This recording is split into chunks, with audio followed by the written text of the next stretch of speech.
Una de las divisas platónicas fundamentales en materia educativa era la recomendación de que a los jóvenes no se les enseñara a muy temprana edad la dialéctica, porque si no, estarían jugando todo el tiempo a contradecirse.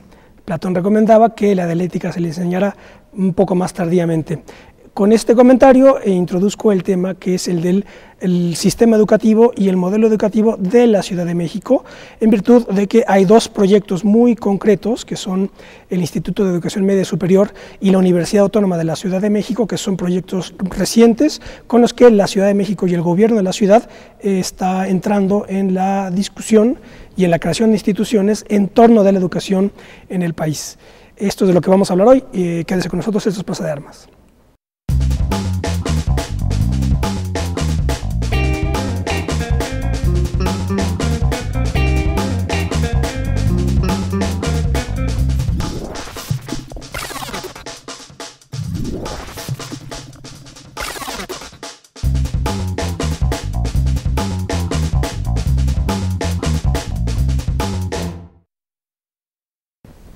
¿Qué tal? Qué bueno que está en otro programa de Plaza de Armas, aquí por Capital 21. Le recuerdo nuestra página propia, www.plazadearmas.tv, y nuestro correo, plazadearmas21@gmail.com. Esto que dije de la enseñanza de la dialéctica según Platón está en la República, y como les digo, da muchas claves para lo que se le tiene que enseñar a un alumno y en qué momento se le tiene que enseñar.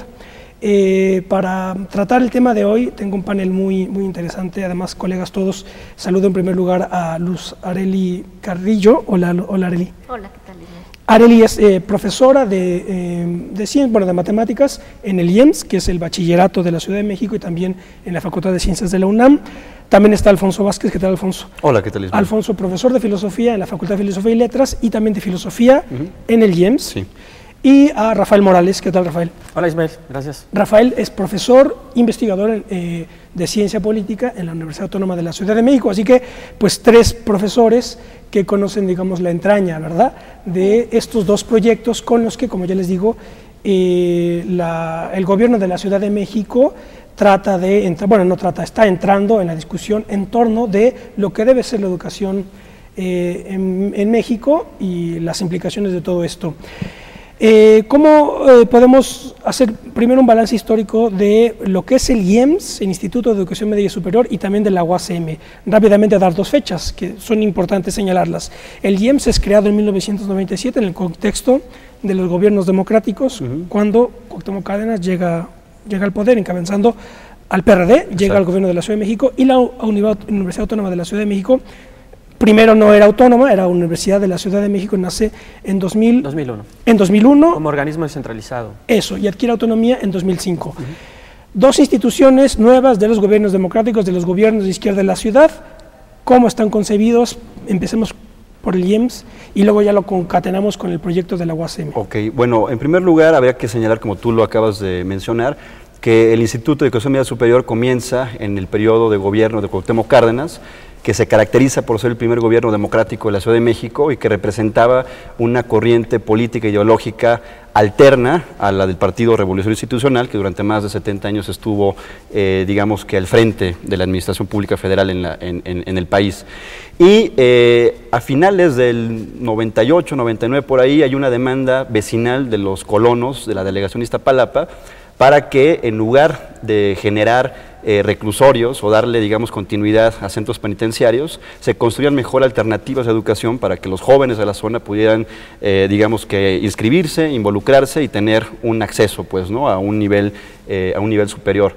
Entonces se crea la primera preparatoria en Iztapalapa, Iztapalapa 1, a finales de la gestión de Cuauhtémoc Cárdenas, Rosario Robles, y no es sino hasta la gestión de Andrés Manuel López Obrador, de 2000 a 2006, cuando se le da una proyección, digamos, ideológica, ¿no?, a este proyecto educativo, una fundamentación teórica, y se consolida como tal, ampliándose a las 16 delegaciones existentes en la Ciudad de México, y también va de la mano con el proyecto entonces planteado de la Universidad de la Ciudad de México, que, como explicó Rafa, en un principio dependía como órgano descentralizado, ¿no?, del gobierno de la Ciudad de México, y que bueno, esas fueron las propuestas que se generaron generaron en ese momento. Entonces se puede hablar de que hubo un inicio de esta alternativa educativa en la gestión de Cuauhtémoc Cárdenas, que duró 3 años, una consolidación del proyecto con Andrés Manuel López Obrador y digamos que un estancamiento en la gestión de Marcelo Ebrard. Habrá que señalarlo también de esa manera, porque a pesar de que se inauguraron las modalidades del sistema semiescolarizado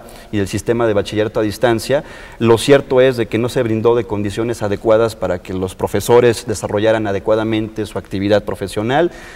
Además de que no se crearon preparatorias, se abrieron otras 4, pero no tienen prácticamente edificios ni lugares en donde desarrollarse. Entonces, solamente hay 16, ¿una por delegación? Hay una por delegación y a veces incluso 2 por delegación. Hay delegaciones que no tienen, como Benito Juárez no tiene. Exacto. Hubo una oposición también ahí del gobierno panista Benito Juárez. Y ahorita ya se ampliaron a 20 la cobertura de las preparatorias, pero 4 de estas últimas que abrió el gobierno de Marcelo Ebrard no cuentan con infraestructura adecuada para generar ahí actividades, ¿no? Docentes. Y bueno, a grandes rasgos, eso sería al menos la historia del proyecto educativo del IEMS, ¿no? Y su estado actual. No, sí sería bueno señalar que la primera preparatoria surge a través de una lucha política. No necesariamente fue una iniciativa del gobierno del DF, o sea, no fue un proyecto que naciera del gobierno del DF, sino como respuesta a una demanda, ¿no?, muy específica. ¿Qué pasa después con la UACM para hacer primero digamos, recuento histórico, digamos, y luego ya analicemos más cosas? La Universidad de la Ciudad de México, si no me equivoco, fue un proyecto que primero se presentó a Cuauhtémoc Cárdenas, pero que no cristaliza, sino hasta la administración de López Obrador, ¿correcto? Claro, y no podía ser de otra manera, porque el proyecto social de López Obrador era un proyecto, sigue siendo todavía un proyecto muy importante en términos de que vino, digamos, a renovar toda la comprensión sobre lo que eran los proyectos públicos y los proyectos sobre todo de orden educativo, y de esa manera pues había digamos, un objetivo político fundamental que era reorientar el gasto público, y de una manera, digamos, importante, a tal grado de que se pudo construir por primera vez en la Ciudad de México la primera institución de educación superior que no era del gobierno federal. La UACM es la primera institución de educación superior que no es construida, ni es planeada, ni es proyectada por el gobierno federal, y eso ya es, digamos, un objetivo importante. Las anteriores habían sido, si no me equivoco… La UAM. La UAM. Por ejemplo, la UAM federal, y el CIDE, ¿no?, que proyecto son de los federal, claro, proyecto metropolitano. Pero esta es fundamentalmente, la UACM es la historia fundamental de una universidad como un proyecto dirigido directamente por la izquierda, que se asienta en la Ciudad de México, como ya mencionaron mis colegas, desde el 97, o de tiempo atrás, pero que en realidad es cuando llega, digamos, al poder o al gobierno de la ciudad. En esa medida, entonces, la UACM se puede entender como la consolidación o la continuidad del proyecto del IEMS, que pues fructifica justamente en una universidad de la Ciudad de México y en principio uno pensaría para los habitantes de la Ciudad de México. La realidad es que la UACM, una gran proporción de sus estudiantes pues viene del Estado de México y fundamentalmente de la zona conurbada, de manera que digamos, su oferta académica y sus servicios no solamente se dirigen a los habitantes de la ciudad, sino que también inclusive su onda expansiva llega hacia las orillas. Como tal, la Universidad Autónoma de la Ciudad de México pues surge con el lema de nada humano me es ajeno, y en esa medida pues marca de alguna manera su derrotero ideológico, ¿no? El espíritu universitario pues se enclava, digamos, en la tradición de Terencio, pero en toda la tradición humanista que cruza a lo largo de varios siglos. Ahora, a diferencia del IEMS, la universidad pues naturalmente tiene otro objetivo. Tiene el objetivo pues justamente de generar profesionistas que tengan la capacidad pues de insertarse en la vida laboral. Aunque no lo plantea así la legislación que da origen a la universidad, lo cierto es que es una universidad convencional, es una universidad pública como cualquier otra, con la diferencia de que este es un proyecto fundamentalmente de la izquierda gobernante en la Ciudad de México. ¿Cuál podríamos decir que es el propósito del IEMS, así como lo acaba de señalar Rafael? Bueno, yo pensaría que en sus orígenes, inclusive en los documentos que dan justificación al proyecto, se habla de varios ejes. O sea, uno es la formación científica, crítica y humanística. Se habla de insertar a los jóvenes tanto a instituciones de educación superior como prepararlos para un trabajo, a diferencia de los otros modelos en donde sí se especifica mucho como a inserción en un mercado de trabajo específico. Aquí se trata como de darle prioridad a los intereses de los estudiantes y de las clases que son las que asisten de las clases sociales. pues, ¿no?, al que asisten más a las preparatorias, surgen como para dar cobertura a un sector de la población que no tiene esa cobertura. Inclusive geográficamente se construyen las preparatorias en lugares alejados, de difícil acceso para los estudiantes, y digamos que esencialmente se trata de cubrir una población que hasta ese momento había sido excluida del sistema educativo nacional. Podríamos decir que la matriz, digamos, histórica de esto, bueno, ustedes me corrigen, no sé si del IEMS o incluso de la Universidad Autónoma de la Ciudad de México, son los SH. Bueno, que los SH son Colegio de Ciencias y Humanidades, es uno de sus que son creados educativos, que son creados por Manuel Pérez Rocha, sobre todo a iniciativa de Pablo González Casanova, en la década de los 70, en 1971, como, digamos, resultado de toda esta revuelta estudiantil de 1968, sí, donde hay una fuerte crítica, ¿no?, al régimen político, una petición de una democracia ante un régimen autoritario. Y en función de esas demandas políticas se traduce en un plano educativo a la necesidad de generar un proyecto que vaya más allá de la cobertura y del sentido histórico que tenía la Escuela Nacional Preparatoria, que vaya más allá de esta concepción positivista con la que nace desde 1867-68, ¿no?, con Gabino Barreda, el liberalismo juarista, etc. Y en ese sentido se crea el Colegio de Ciencias y Humanidades bajo el lema de aprender a hacer y por lo tanto aprender a hacer, ¿no?, todo un proceso dialéctico, ¿no?, en función del cual el estudiante poco a poco conquistaría, ¿no?, niveles cada vez más altos de conciencia y de autonomía para llegar a un ser humano integral, ¿no?, bajo la perspectiva del humanismo y bajo la perspectiva también de una cultura científica. Entonces, el CCH, digamos que es uno de los referentes en cuanto a modelo educativo, instituciones educativas, antecedentes educativos del IEMS. Y pienso que también tiene algún sentido, no sé, eso lo explicará Rafa mejor, en la creación de la Universidad de la Ciudad de México, porque al final de cuentas son proyectos que nacen casi, digamos, de manera simultánea y vinculados, ¿no? Es que aquí es donde quería situar el asunto, que al parecer, digamos, la matriz ideológica sobre todo, ¿verdad? Sí. Evidentemente que luego se lleva adelante políticamente, pero la matriz ideológica, tanto del IEMS como de la UASM, podría decirse, además las personas que las crean más o menos están en todos los proyectos, es la década de los 70 y solamente cuaja políticamente hasta que el PRD llega al poder en la Ciudad de México. Sí. Como contrapunto a digamos, a esta idea, como señala Rafa, que fue la UASM es la única institución universitaria creada por un gobierno local. La anterior había sido precisamente la UAM y el CIDETA, que también se crea en los 70, como válvula de escape precisamente por la represión del 68. Y del 74 viene, ¿no? Del 74. Ahora bien, lo que yo aquí quería señalar es lo siguiente. Décadas anteriores, la década clave, desde mi punto de vista, ahora a ver qué piensan ustedes, fue la de los 40. ¿Por qué? Porque en los 40 crean el Tecnológico de Monterrey y el ITAM. Y son esas dos instituciones universitarias, el TEC tiene también preparatoria, pero son proyectos universitarios estrictamente anticardenistas. Esto está documentado además. El general Lázaro Cárdenas llega en la cima de la revolución en el 38 con la nacionalización petrolera, en el 39 la derecha, digamos, empresarial y doctrinera se repliega, fundan el Partido Acción Nacional y años después crean las instituciones que van a ser las formadoras de cuadros dirigentes. Así es. Y aquí quiero ir a lo de cuadros dirigentes. Las formadoras de cuadros dirigentes, digamos que educados para ir, desde mi punto de vista, contra el nacionalismo revolucionario cardenista, que estaba siendo identificado como un peligro para el país cuando Cárdenas en el 38 estaba en la cúspide de su poder. Así es. Si nosotros tiramos un arco de los 40 a lo que está sucediendo hoy, nos damos cuenta que pues, lo que pasó en los 40 hoy está en todo auge y control ideológico, político y en las instituciones.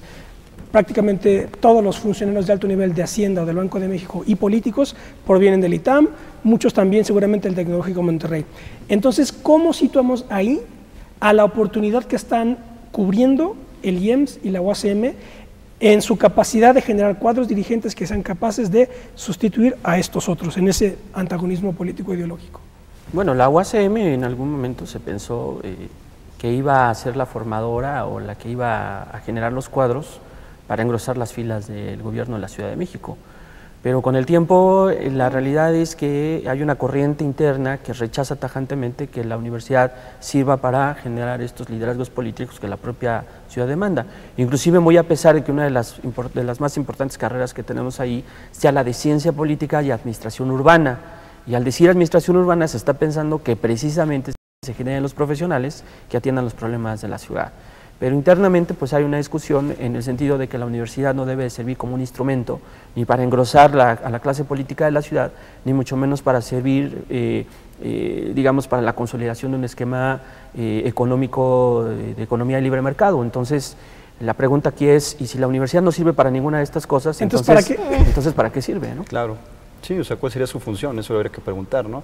Porque esa fue una de las acusaciones que se le hizo al proyecto del Instituto de Educación Media Superior cuando estaba surgiendo, de que iba a tener la función de generar cuadros políticos del partido en el gobierno, en este caso del PRD. La cuestión es de que pienso que sí cumple una función social en el sentido de generar individuos críticos con una capacidad de cuestionar, de clarificar su entorno y en esa medida involucrarse en los problemas de su comunidad desde una perspectiva de la transformación social. En ese sentido pienso que es un proyecto pertinente y que debería, digamos, que impulsarse e incluso clarificarse más en su fundamentación teórica, porque si bien eso no está de manera explícito en su modelo educativo, parece que se le tiene miedo, ¿no?, a la idea de vincular educación y política y a la necesidad de cuadros dirigentes ante proyectos educativos como los que acabas de mencionar, consolidados en los 30 y que ahora son los hegemónicos, en los 40 y que son los hegemónicos y los que producen, pues, ¿no?, a la clase política tecnocrática, los cuadros políticos empresariales. Es labor de la izquierda política generar esos cuadros que en realidad fue hegemónicos también. Fue el proyecto que la UNAM tuvo. O sea, ese papel lo tuvo la UNAM durante muchos años. Todos los todos los dirigentes nacionalistas del PRI, digamos, del régimen revolucionario, venían de la Universidad Nacional, venían de San Ildefonso de la Prepa y casi siempre de Derecho de la UNAM, ¿no? Ese momento de desplazamiento, pues, se da en función de la convergencia de varias cosas. Claro. La crisis del 68, la radicalización de la propia UNAM, el surgimiento de estas universidades privadas que empiezan a consolidarse y bueno, lo que tenemos ahora, pero yo creo que aquí lo importante señalar es el hecho de que la universidad necesariamente genera élites. Claro. Pero entonces ahí hay una contradicción entre un discurso de la universidad, digamos, una contradicción entre la idea de la función social de la universidad, entra en contradicción con la idea de que toda universidad necesariamente tiene que generar élites, es decir, toda universidad es un filtro para algo, ¿verdad? Se supone. No sé qué piensen al respecto. ¿Hay ahí una contradicción o no? Por ejemplo, bueno, en el IEMS podemos... Claro, mira, yo creo que explícitamente, al menos en el IEMS, aunque puede ser que las intenciones que haya detrás sí hayan sido en un primer momento generar esta especie de cuadros, digamos, juveniles para el PRD, que esa idea se puede ver inclusive acentuada con las prepas, las becas ahora de prepa sí, ¿no? Yo creo que lo que pasa en las aulas en lo cotidiano se aleja bastante como esta intención de formar cuadros políticos, si es que hubiera. Yo creo que hay señales de que el modelo educativo sí está pensado como en contraposición a los modelos que hay para que el chico tal cual se inserte en un mercado laboral, que además ahora pues la movilidad social que te garantizaba la educación ya no hay tal, ¿no? O sea, como que sí hay señales, por ejemplo, en el modelo que tenemos, en el modelo educativo, la filosofía es un eje vertebral de las materias, ¿no? Ahora que está en boga esta discusión de que si se quita la filosofía de las escuelas, bueno, aquí son 4 semestres obligatorios de filosofía y lo mismo en matemáticas, o sea, en matemáticas buscando esta formación crítica son 5 semestres obligatorios, ¿no? O sea, como que aunque el discurso, digamos, o las intenciones originales del modelo hayan sido unas, como en esta parte más política de formación de cuadros, creo que en el modelo, en lo cotidiano, sí hay una preocupación por una formación integral del estudiante, como en lo cotidiano, pues, ¿no? Los chavos tienen clases de música y de artes plásticas obligatorias, a diferencia de otros modelos, porque sí se considera como una formación más completa, como en esta idea de formar seres humanos para la vida, ¿no? Con toda esta discusión de para qué fundas tú una escuela, ¿no? Si la escuela tiene que ayudar al desarrollo de un país, de una comunidad, sin obviar que el mundo está dividido en clases, pues, ¿no? No puedes hablar, la función social de la escuela, pues es que, pues es toda una discusión, ¿no? Toda una polémica de para qué fundas una escuela, o sea, decías, bueno, hay una corriente que dice, se funda como un filtro, ¿no? Para ciertas élites, hay otras corrientes que dicen, bueno, la escuela tendría que ser capaz de formar ciudadanos para que mejoren una vida democrática, para que participen democráticamente, ¿no? Como que sí es una discusión cuando tú hablas de la función social de la escuela, o que los egresados tienen que servir a la sociedad. Pues ¿cuál sociedad, no? Como de qué sociedad estás hablando, claro. Como si no hubiera distinciones, ¿no? Entonces un poco lo que se vive en lo cotidiano en las escuelas, pues no es necesariamente, se corresponde pues con una idea de un surgimiento político, ¿no? Que yo creo que en sus orígenes sí, aunque no lo dice explícitamente el modelo, pudo haber respondido a ese interés, a esa intención, ¿no? Sí, pero necesariamente sí hay una dimensión política en el proyecto educativo, que es ¿no? No formar, digamos, que individuos que estén subordinados a la lógica del mercado o que estén, digamos, que recibiendo una educación similar a la que permea toda la estructura del sistema educativo nacional, que es de carácter tecnocrático y sobre todo que se acentuó con la implementación del neoliberalismo en el 82 con el gobierno de Miguel de la Madrid, sino tener la oportunidad de una formación integral que le permita generar las herramientas para que pueda involucrarse y transformar a su comunidad. Déjame hacer un corte, Alfonso, nos quedamos con esto. Ya volvemos, estamos hablando sobre el modelo educativo de la Ciudad de México.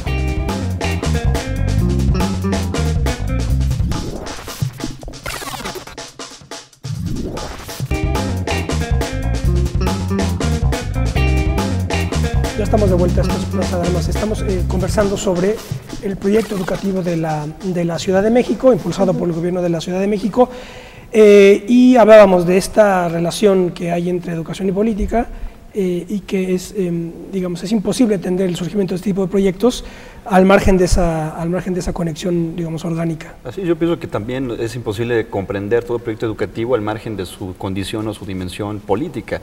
Al final de cuentas, como establece Jäger en La Paideia, todo proyecto educativo, la educación debe concebirse como un proceso de formación del individuo en función de una idea de lo que debe ser el ser humano, pero ese ser humano está, digamos, que inserto en una sociedad, en una comunidad, digamos que de valores, constituida históricamente, y la educación pues tiene ese sentido, ¿no? Eminentemente político. Entonces hay mucho miedo a veces a vincular educación y política, ¿no? Hay quien dice, a ver, una cosa es hablar de educación, otra cosa es hablar de política, pero es que no se puede, digamos, que separar. Y yo pienso que tanto los profesores, como los teóricos, como los analistas, deberíamos reivindicar necesariamente esa articulación entre educación y política, porque no se puede pensar de otra forma. Y aquí quizá convendría analizar como los principios o los fundamentos del modelo educativo, tanto del IEMS como de la UACM, en donde quizá no está planteado de manera abierta que es un proyecto de educación que concibe una determinada forma del Estado político. Siempre hay una vinculación entre sobre todo, juventud, universidad y política. Pienso en dos momentos, por lo menos en el siglo XX, que fue la reforma universitaria de Córdoba del 1918, que fue un movimiento del que surgen líderes como Fidel Castro, Aya de la Torre, el propio Julio Antonio Mella, eran líderes de ese movimiento, o surgieron en ese contexto de esa revuelta, de esa reforma universitaria que así se conoció. Y el otro, bien sabido por todos, es el del 68. El problema que tengo yo con el 68, pues son muchos problemas, y uno de ellos es que el 68 se convirtió en un movimiento ideológico antipoder. Y en la medida en la que el antipoder se constituye en el principio rector de una ideología que quiere ser política, pues ya es una contradicción en los términos, porque la política al margen del poder no se entiende. Entonces, aquí yo pues señalaría o encendería focos amarillos o rojos, en el sentido de ver si ese nervio antipoder del 68 o de los 60, digamos, está detrás de estos proyectos como el IEMS o la UACM, es decir, la no autoridad, el desdibujamiento de la autoridad del profesor con discursos, o legitimado con discursos antiautoritarios, antipoder, etcétera. Eso el prohibir del 68, etcétera. Dicho de otra manera, para mí, el 68 ha producido, desde mi punto de vista y con todos los respetos, una de las más devastadoras influencias en la izquierda de nuestro tiempo. Y esto va a sonar muy mal, pero para mí es lo que ha sucedido, que con esta idea del antipoder, entonces perturba toda la manera de hacer política y de entender la política real, ¿no? No sé qué piensan al respecto, a lo mejor estoy yo equivocado, no sé.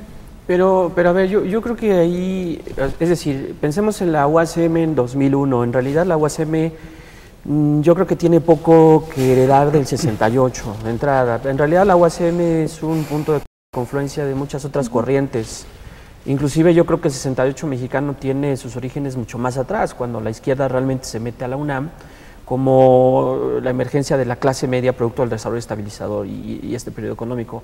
Pero bueno, la UASM en realidad es una confluencia de muchas izquierdas y de muchas corrientes que tienen visiones muy distintas sobre lo que es la universidad y la educación pública, incluyendo, por ejemplo, las derivaciones por ejemplo, los experimentos que se llevaron en el estado de Guerrero en los 70s, con la idea de la Universidad Pueblo, por ejemplo. Esa es otra corriente. Entonces, realmente la generación del 68 no es ni siquiera la corriente dominante en el seno de la UASM.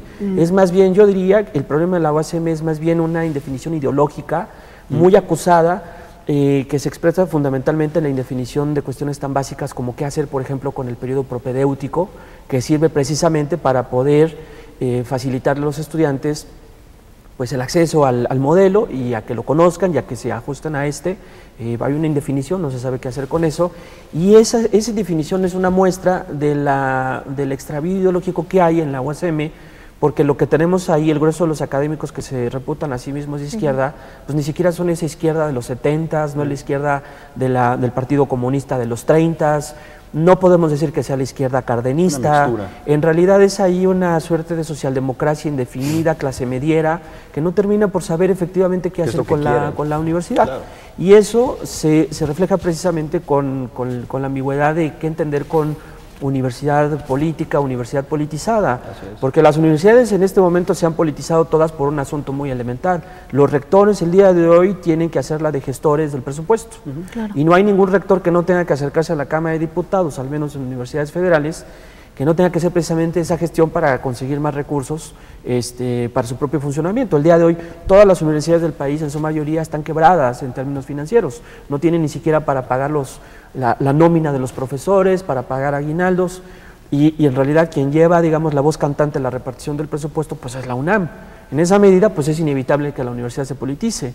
Pero por otro lado, y esta misma izquierda que está dentro de la UASM tiene mucho miedo de que la universidad se convierta en una universidad militante, como lo fueron las universidades de los 70s, por ejemplo, o los experimentos de universidades socialistas como en Sinaloa, por ejemplo, en los 50s, en los 60s.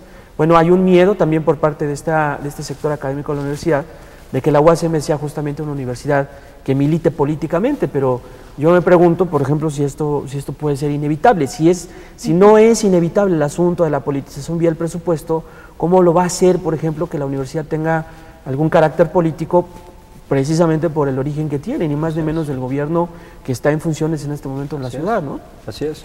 Bueno, estoy de acuerdo con lo que señala Rafa, y también yo digamos que suscribo, ¿no?, toda la crítica que se le debe hacer a esa cultura del 68 que permea pues la cultura política actual de la izquierda, y que es una cultura que no está políticamente definida, que ha generado una serie de derivas posmodernas, nihilistas, escépticas, relativistas, multiculturales, en fin, ¿no?, todas las ideologías que se le pueden añadir ahí.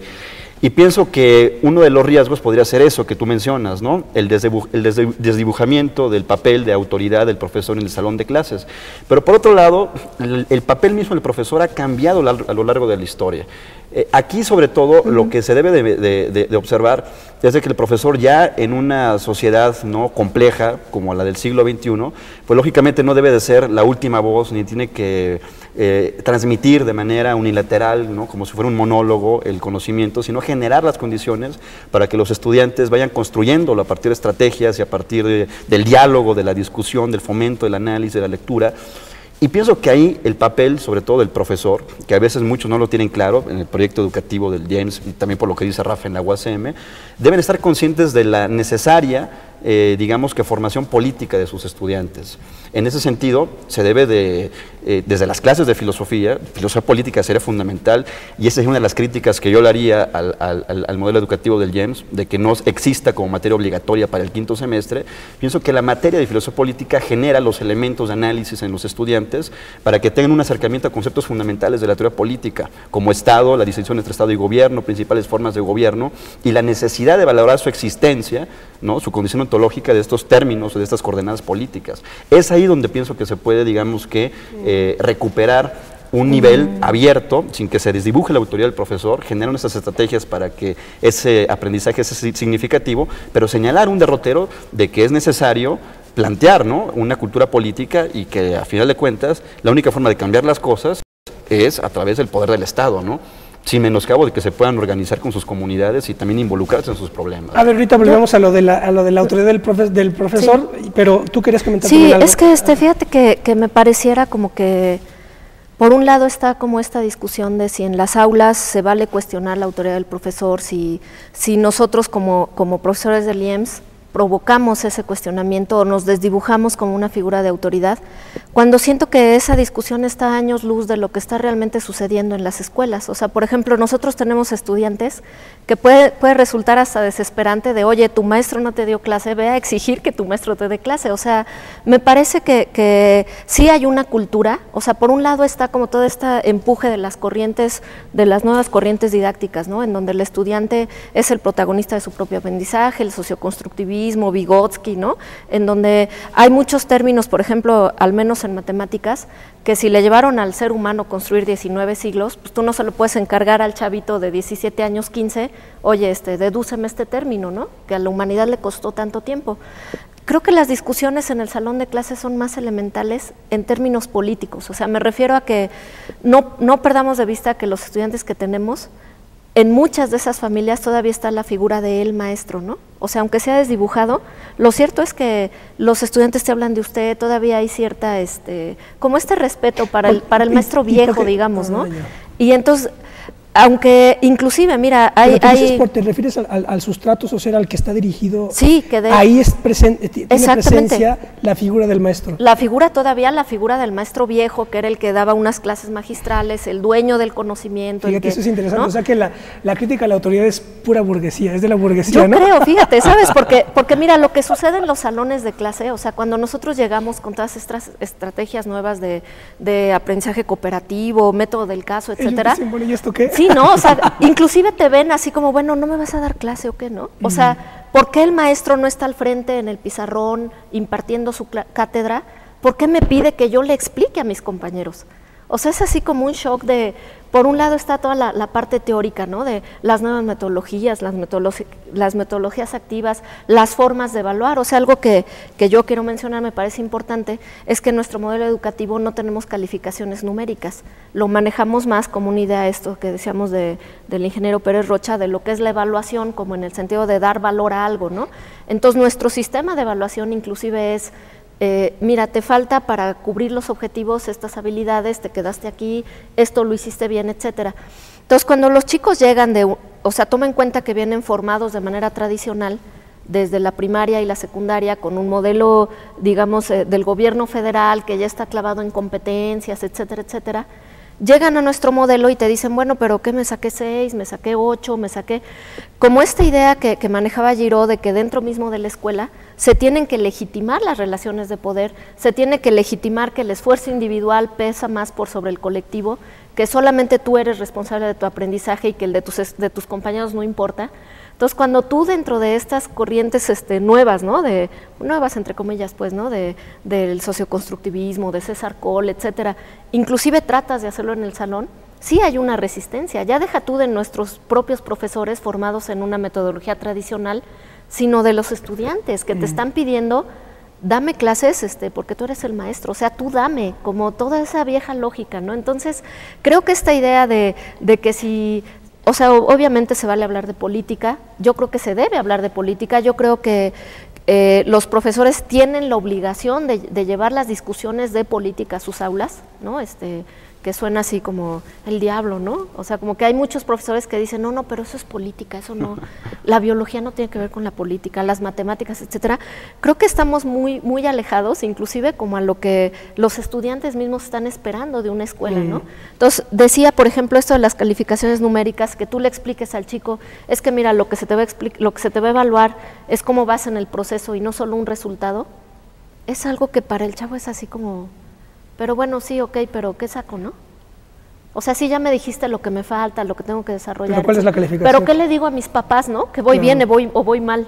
O sea, como que sí hay un ambiente que creo que no está viendo aquí demasiado, como una cosa es la discusión teórica política desde los autores, ¿no? Te decía las nuevas corrientes, la filosofía política, lo que se debería dar, el debería ser en una escuela, que si la escuela debe formar cuadros o que si se deben cuestionar las relaciones de autoridad o si es una autoridad académica contra una autoridad de facto.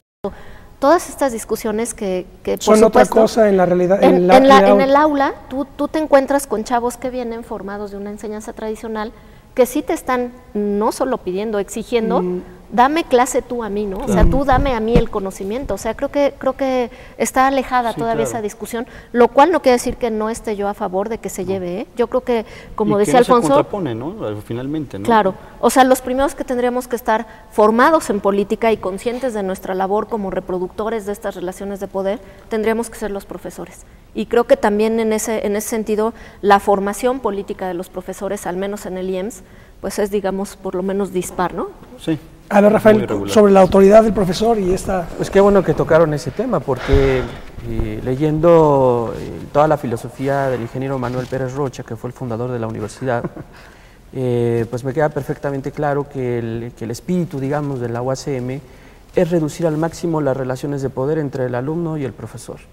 Y en esa medida las calificaciones pues se habían convertido casi en el instrumento fundamental de mando, de control en el salón de clases. Entonces, digamos que el espíritu pedagógico que hay detrás de este esquema, yo le llamaría pedagogía de la liberación y del antipoder, porque efectivamente busca que el profesor no tenga ningún control o que no pueda coaccionar al alumno en ningún sentido como se hace en el esquema clásico.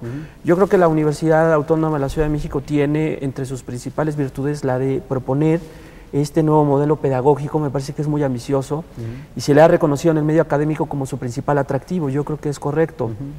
Sin embargo, hay un problema con este enfoque. El asunto es que en la realidad las relaciones de poder están ahí pendiendo sobre nuestras cabezas, no solamente sobre la de los alumnos, sino de todos. Y entonces hay un problema entre reconocer la existencia de ese poder, procesarlo, digamos, de alguna manera, o tratar de acabar con ese poder o reducirlo a su mínima expresión en el salón de clases. Esta es, digamos, la parte más política que se conecta precisamente con el modelo pedagógico, porque en la vida real el asunto es que el poder ahí está y se ejerce de una manera vertical. Ahora, a mí lo que más me llama la atención es que este modelo pedagógico de izquierda no se parece nada al modelo educativo de la izquierda socialista, el cual pues tenía la soviético para no ir más lejos. El modelo de educación soviética estaba destinado a servir para la reproducción del socialismo en la URSS, por ejemplo. Pero en este caso pareciera que la autonomía, la idea de autonomía y la idea de pedagogía de la liberación están destinadas no solamente para acabar el poder, lo cual me parece que no se puede lograr, sino inclusive para negar su existencia. Y en términos políticos eso a mí me parece pues complicado, es complejo. Sin embargo, yo reconozco el valor de este nuevo esquema pedagógico. Me parece que la UACM es la única institución pública que se está arriesgando a hacerlo, y en ese sentido yo creo que es uno de los principales atractivos. Pero está en el horizonte esta contradicción permanente, ¿no?, entre el discurso antipoder y la existencia real de relaciones de poder, y ahí están las bolas que se hacen, ¿no? Aunque tienes forma, yo creo que tienes forma de darle la vuelta, como esa parte de, por ejemplo, ejercer una evaluación, que toda esta discusión de si la evaluación finalmente se convierte en un mecanismo de represión en el caso de los estudiantes, o lo que está ya de que tiene más de 20 años aquí, el SNI, ¿no? Todo esto de los puntitos, de la forma en la que evalúas a los profesores, por ejemplo, creo que esa es una virtud que tenemos en el instituto. Que no tenemos puntaje, ¿no? Nosotros estamos, digamos, contratados ahí como docentes, tutores, investigadores de tiempo completo, que además responde a otra lógica de poder de verdad atender a los estudiantes. Nosotros tenemos grupos de 30 estudiantes a lo más 30 estudiantes, porque además de atenderlos en las clases, los atendemos en asesoría, una forma más personalizada. Para darle realidad a ese modelo necesitábamos profesores de tiempo completo, que no estén corriendo de un lado a otro, ¿no?, sino que haya cierta estabilidad laboral. Y me refiero a esto porque nosotros tenemos el salario igual, y entonces todas las luchas que se han dado, digamos que en términos de los estímulos, no es otra vez legitimar el esfuerzo individual de si yo hago investigación, porque yo estoy contratado para hacer investigación, si yo doy asesoría, si yo preparo mis clases, o sea, como que en los hechos le apuestas a otra forma de motivación para el profesor. Digo, yo sé que puede sonar muy ingenuo, ¿no?, de que para el profesor no se requieren estímulos materiales, en fin, esa es una polémica dentro mismo del IEMS, pero en los hechos, por ejemplo, las autoridades no tendrían esta medida de coacción de salario vinculado con desempeño, ¿no?, o diferencia del salario vinculado con desempeño. Y es fragmentación del salario, mismo, ¿no? Fragmentación del salario, que es lo que pasa con el Sistema Nacional de Investigación. Que genera desigualdad. Que en realidad el salario... si no me equivoco, que en realidad el salario de muchos profesores no es tan bueno, pero se logra incrementar en función de esos programas de estímulos dentro de la universidad, como el PID, y aquí digamos que tenemos todos el mismo salario y se apuesta a que tú te ves, o sea, un modelo como con estas características, inclusive yo le llamaría revolucionario para los modelos pedagógicos del país. Un modelo con estas características, pues sí parte de que tengas cierta confianza en que el proyecto va a enamorar a tus profesores, o sea, que los profesores quieren que los estudiantes salgan, quieren generar otro tipo de educación, o sea, como en términos de una apuesta, y entonces no generas estos mecanismos de castigo a través del dinero, finalmente, ¿no? Porque todos los mecanismos de evaluación que estén vinculados con la percepción económica, pues como que nacen y siempre fue además de entrada, ¿no? Un problema y un motivo de polémica, el bajo salario de los profesores. Siempre claro. Estamos acostumbrados a escuchar eso, ¿no? Que en el rango de sueldo los profesores siempre están hasta abajo. Así es. Entiendo que el IEMS o la UASM están tratando de revertir ese esquema y tener a los profesores por lo menos con buenos salarios. Salarios decorosos, digamos, decorosos. ¿no? Dignos, que permiten. Vamos a hacer otro corte, estamos conversando sobre modelo educativo en la Ciudad de México, ya volvemos.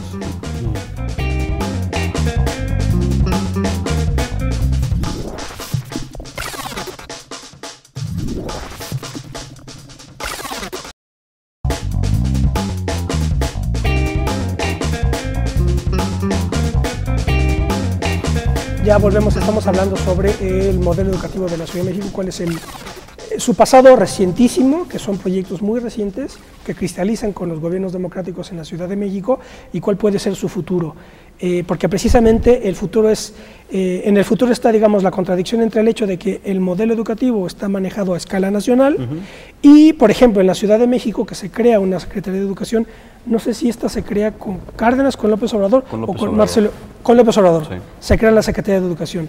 Con López Obrador se crea la Secretaría de Educación, pero hay limitaciones en los márgenes que se tiene para los programas educativos, ¿no? Bueno, la ciudad no controla la educación básica, por ejemplo. Eso no está en manos del gobierno de la ciudad. Que tiene que ver, por ejemplo, con lo que tú dices, que cuando alguien viene de educación básica, que es de un modelo tradicional, como dices, entra al IEMS, que es un modelo de la ciudad, y ahí aparece una contradicción. Ahora bien, ¿cuál es el ideal? Que se logre una federalización de la educación o que se mantenga la escala nacional y unitaria, digamos, de la educación, pero con otro régimen. Ese es el asunto, porque yo no estoy a favor de la federalización. No. A lo que quería decir es que cuando tú lees, por ejemplo, autores como Luis Cabrera Vasconcelos o Molina Enríquez, tres autores fundamentales de la Revolución Mexicana, los tres tenían perfectamente clara la necesidad de articular a una unidad nacional. O sea, tú a Vasconcelos le planteabas que cada estado tuviera su propia Secretaría de Educación y te hubiera corrido, porque además era autoritario, ¿verdad? O sea, no tenía sentido para un Vasconcelos que la Ciudad de México tuviera, por ejemplo, su Secretaría de Educación, el de Yucatán, el de Jalisco. Eso no tendría sentido porque en esos momentos la clave era la unidad nacional. Ahora es otra la situación, no sé cuál sería. Yo pienso que la clave sigue siendo eso, ¿no? Es decir, una unidad nacional en función de la cual se genera un proyecto educativo. No, hay que tomar en cuenta que tanto Molina Enríquez como Vasconcelos y Luis Cabrera pues son, digamos, agentes directos de un proceso revolucionario en consolidación, en expansión, y por lo tanto veían la necesidad de implantar un proyecto educativo que fuera, digamos, el instrumento para el cual la revolución se consolidara, ¿no? Políticamente. Y pienso que ese es el objetivo, digamos, que adecuado, que se tiene que impulsar.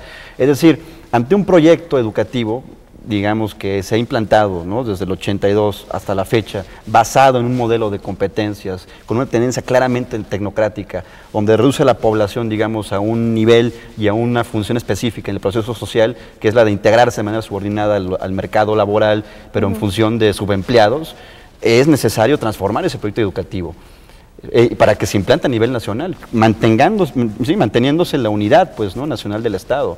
Pero eso, digamos, que se tiene que hacer mediante una lucha política. Aquí es lo que hay que criticar, ¿no? Que la izquierda política no desarrolle un proyecto educativo a la altura del momento histórico que necesita México. O sea, vivimos en una crisis y uno de los puntos necesarios para que pueda, digamos, que despuntar esta crisis orgánica del Estado es también el proyecto educativo que va a sustentar al Estado emanado de un proceso de movimiento social, pues, ¿no? Que desafortunadamente tampoco se ve.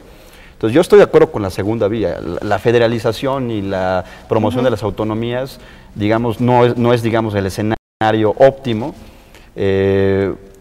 Pero digamos, ahorita en este momento, el proyecto educativo de la Ciudad de México está generando una alternativa que debería ser retomada con nuevos bríos para el nivel nacional. Claro, atendiendo sus deficiencias, fundamentándolo adecuadamente y haciendo explícita esta necesaria vinculación entre educación y política. Creo que ahí no podemos soslayar el hecho de que el que se haya hecho la descentralización educativa ni siquiera respondió a una discusión teórica, ¿no? de lo que era mejor en términos pedagógicos, etcétera, sino era evidentemente para desmantelar la lucha de los profes de educación básica, ¿no? Ahora tan en la mira, pues, ¿no? O sea, si cada estado se hace cargo de resolver los problemas económicos, sobre todo de sus profesores, pues se logra desmembrar ahí como la unidad de ese sector. Entonces creo que eso no podemos soslayarlo, del sindicato, ¿no? O sea, el por qué se da la descentralización educativa, creo que las razones inclusive están ahora muy vivas, ¿no? Lo que estamos viendo ahora de que se viene la evaluación universal con pruebas estandarizadas.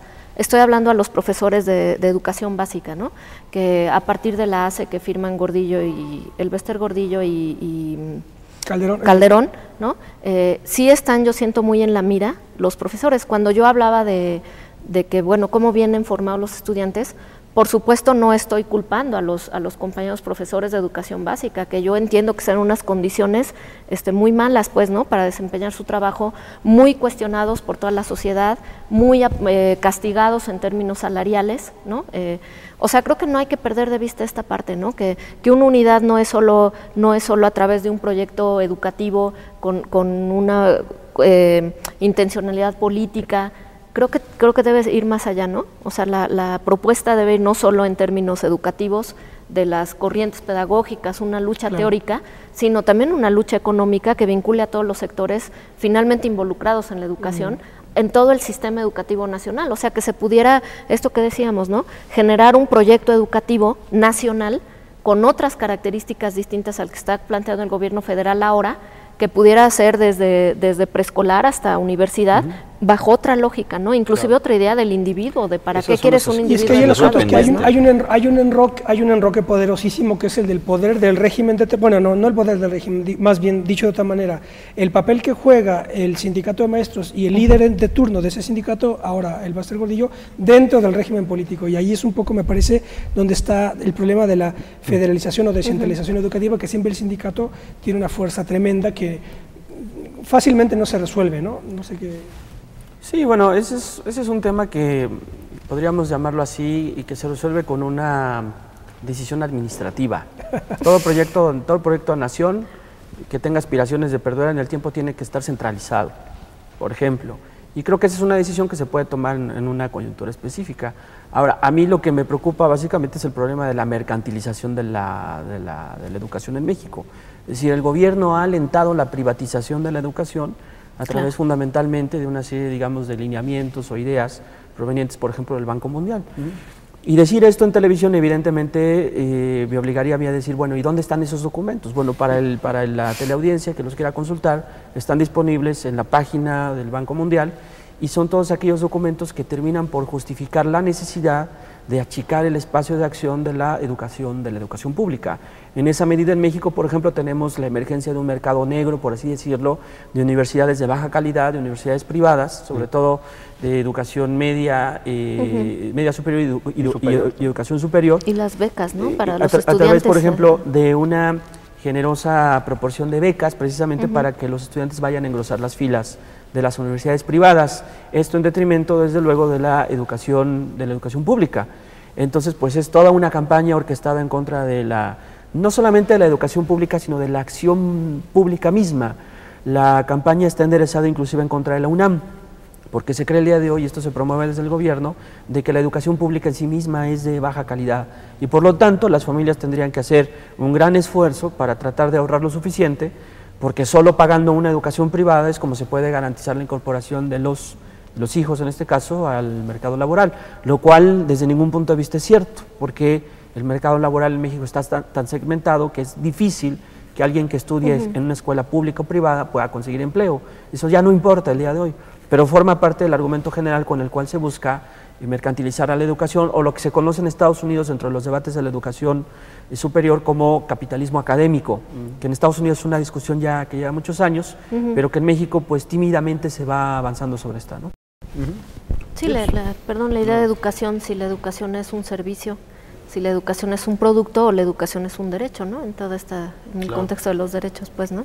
Sí, y capitalismo académico, ¿no? Educativo, como dice Rafa, que a su vez genera una proletarización, ¿no?, de la población, ¿no? Es decir, una función limitada, ¿no?, que puede desempeñar el proceso de producción.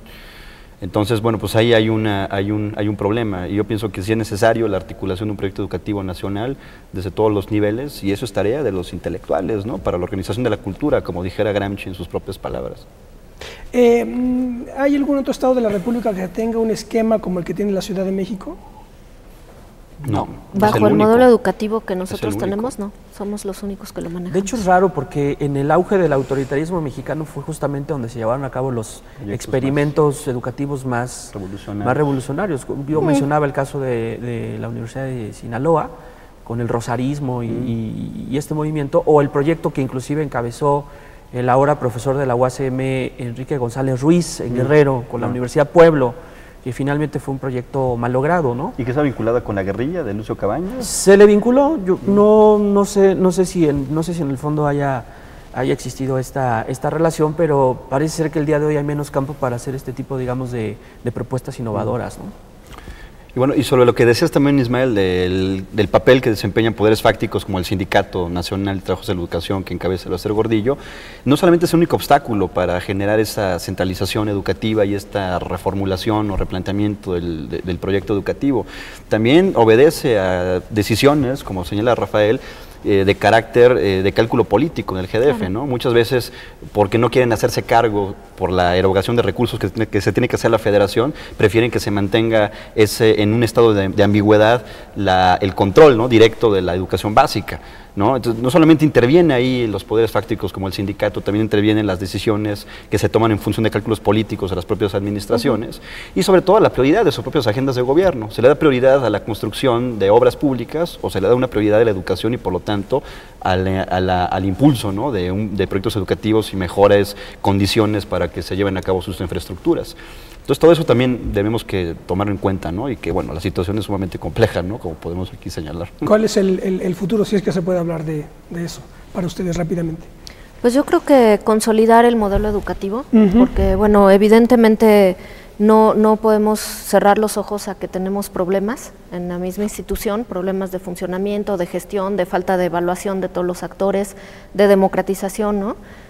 Yo creo que se tienen que fortalecer estos proyectos, tanto la UACM como el IEMS, y mostrar que son una alternativa a nivel nacional, no solo en términos de la formación de los chavos, sino de los enfoques pedagógicos, ¿no? Que como decíamos, a lo mejor no están fundamentados teóricamente con una solidez, con consistencia. Creo que sería una tarea que tendríamos que hacer como parte de ese fortalecimiento y mostrar en los hechos con nuestros egresados cómo se están insertando a esta sociedad, pues que son modelos que funcionan finalmente, ¿no? Yo estoy de acuerdo, hay que fortalecer los modelos educativos tanto del EMS como de la UACM, sobre todo porque hace falta una evaluación de todos los sectores y de todos los agentes que están involucrados en la gestión misma del proceso educativo. Por ejemplo, hay una deficiencia en cuanto no existen plataformas de investigación para los profesores del IEMS cuando su plaza es docente, tutor, investigador. No existen las plataformas ni las líneas de investigación para que se pueda hacer un trabajo colegiado de auténtica investigación y que eso pueda repercutir, ¿no?, en un análisis crítica de los fundamentos del modelo educativo y un fortalecimiento. Entonces, yo pienso que las tareas pendientes es esas, fortalecerlo mediante la crítica, mediante el análisis, y qué mejor que comencemos esta vinculación, ¿no?, profesores de la UACM, del IEMS, para generar un proyecto educativo a nivel nacional y fortalecer lo ya existente, ¿no? Bueno, hay varios problemas, la verdad. Yo creo que no se agotan en un espacio tan corto, pero yo diría que hay dos fundamentalmente. Uno, el de las formas de gobierno de las universidades, por ejemplo, públicas. La UACM está ensayando ahorita un esquema de gobierno compartido, entre comillas, donde lamentablemente la figura del rector está eclipsada, lo cual desde luego no viene a resolver nada, por un lado. Pero por otro lado, y de manera más urgente, el presupuesto para las universidades. Es decir, la clase política mexicana ha dado muestras muy claras de que a las universidades públicas no se les tiene que dar más dinero. Y la verdad es que muchas de ellas están muriendo por inanición. Entonces, este ya es un problema, inclusive yo lo diría, de corte apocalíptico. Varias universidades del país yo creo que tienen un futuro ya perfectamente hipotecado porque no hay más dinero precisamente para que cubran sus necesidades elementales. Entonces yo creo que tenemos que empezar a discutir en serio el futuro de las universidades y de la educación media, porque el escenario que tenemos para los próximos años es bastante desalentador. Exacto. Muy bien, pues les agradezco muchísimo, Rafael, Alfonso Arelli, gracias por habernos acompañado. Gracias. Vasconcelos, en un texto fundamental que lleva por título de Robinson a Odiseo, hace una crítica al robinsonismo, que era, digamos, el pragmatismo de influencia de Dewey, que él decía que era la influencia norteamericana, el pragmatismo, la tecnocratización, digamos, de la educación, frente al que él oponía la idea de Odiseo, que tiene que ver sobre todo con la formación clásica. ¿Usted qué piensa? ¿Que necesitamos Robinsones u Odiseos? Nos vemos la próxima. Hasta pronto.